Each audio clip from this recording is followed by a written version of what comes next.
wearing the same clothes and has the same bedroom. Freaking out at the sight, Nemo runs outside and looks at various signs, thinking they're trying to tell him something. Suddenly a few guards drag him back inside as Feldman tells him to go further back in his memories.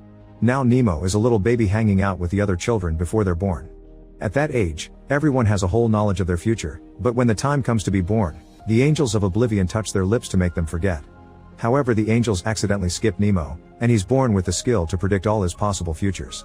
The babies are allowed to choose their families, and after looking at a variety of offers that go from nice to weirdos, Nemo chooses a gentle couple just because the woman smells nice and the man shares a nice story about how he met his wife by bumping into her on the streets, which he believes was thanks to the butterfly effect.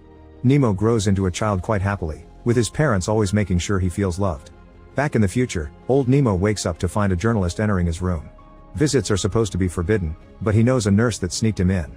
To make Nemo feel more comfortable, he took an old recorder from a museum, and he is here to ask Nemo about what life was like before immortality. Nemo begins telling him details about the old society like pollution, cigarettes, meat, and actual reproduction. Then he begins sharing his own story. The first memory is of Nemo working as a young adult in a television studio, where he narrates educational videos. He talks about the creation of the universe and the concept of time, which makes him think about what it was like to grow up seeing all his possible futures. Every choice he has to make is a pain, and whenever he walks by the 3 prettiest girls in town, he can see himself marrying all 3 of them.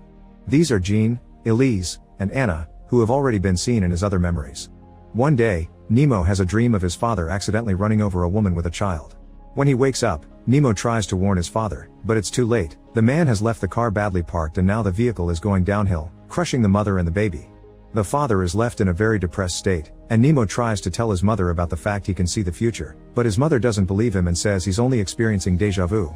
When Nemo goes to his first swimming lesson, he gets very nervous when he sees Anna and hides behind a door